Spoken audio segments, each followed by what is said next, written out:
Hey everybody, my name is Keslie Baker. I am one of the infusion nurses here at Clearview Cancer Institute, and I am also a nutrition specialist. Today we're going to be talking about the importance of nutrition with oncology and your cancer treatments. First, we need to know what nutrition is, and ultimately it is taking in a substance and your body utilizing it for fuel. Why is nutrition super important with oncology?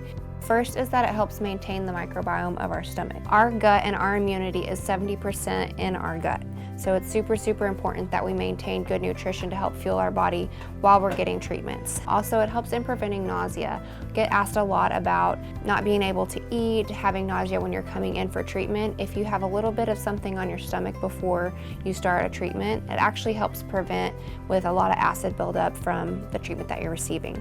Also, it helps maintain your blood glucose levels. This is extremely important because we do a lot of steroids to help with our treatments. It's a part of a lot of treatment regimens. So we want to maintain our blood glucose levels across the board versus them jumping up and down, because that can also make you feel pretty bad. Also, it helps in proper bowel function. Actually fueling the body properly helps you have the proper channels for being able to utilize and go to the bathroom. Also, it keeps your body hydrated. Lots of fruits carry a lot of significant amounts of water with it. It also helps prevent an anorexia. So going back to the nausea that can be caused from your treatments, having food intake actually nourishes your body, as we discussed, and it prevents you from having severe weight loss. And then finally, again, it helps aid in immunity. So again, 70% of your immunity is in your gut, so it's super important that we maintain a good, clean diet. So a few questions that we get asked about nutrition while taking treatment is there a certain diet that I should be eating or consuming? And the answer is, it's dependent on you as the person individually. But really it boils down to what can your body take in, what can your body digest, and what can you handle while you're getting your treatment. Another question is cutting out carbohydrates. Carbohydrates are actually really good to consume, being that they're the proper ones. Some good carbohydrates that you want to consume includes potatoes, rice, quinoa. Vegetables obviously have carbohydrates and are very good. They carry fiber as well. And then also whole grains and fruits. So some more questions to dive into. What if I've lost weight? So we want you to consume calorically dense foods. That includes meats, eggs, yogurts, beans, nuts. Those are your most caloric dense foods to take in. You can also drink your calories. So we have protein shakes, we've got Boost, we have Ensure.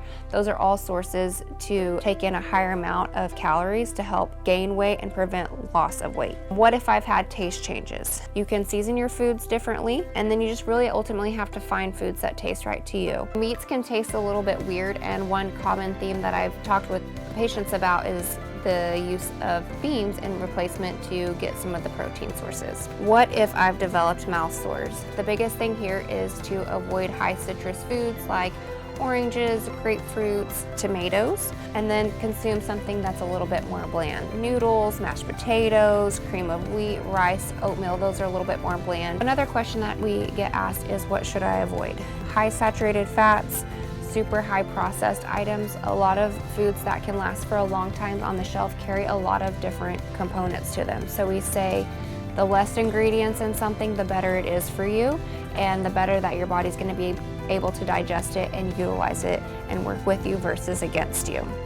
Also, extremely greasy and fried foods. Not that you can't have those types of things, but they don't always settle well, especially if the gut is really sensitive from treatment. And then also super high sugar food items. Again, it's okay to have them here and there, but again, we utilize a lot of our steroids, and that blood glucose level can go up and down, and we want to maintain it across the board.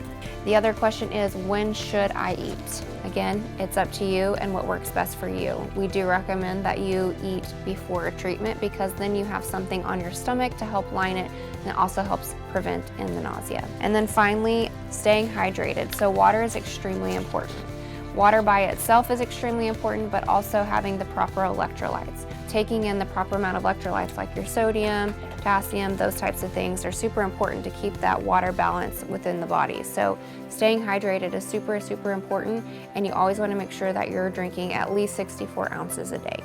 Thank you so much for listening in. If you have any questions, always feel free to ask your care team, one of the nurses, and they can always reach out to me as well.